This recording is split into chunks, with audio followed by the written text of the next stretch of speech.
Hey everybody, this is Hot Rod Camaro. Messing around a little bit with the 51 today because it's not a million degrees out and the sun's under the clouds. But thought I'd get some rollers on here on this car and wanted to know what y'all thought about if this was a good upgrade or not. So here's the wheels that were on its stock. Pretty sure they're just like true spoke wannabes.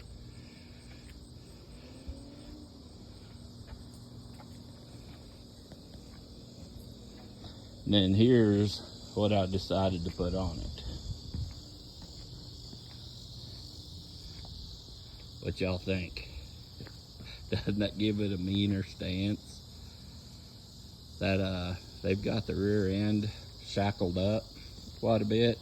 Pretty sure I can drop it about another 3 inches and bring this rear end down quite a bit.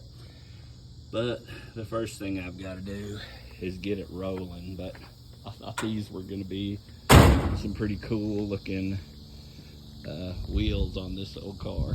Shortens it up a lot too, getting wider wheels on it. But anyway, thanks for watching.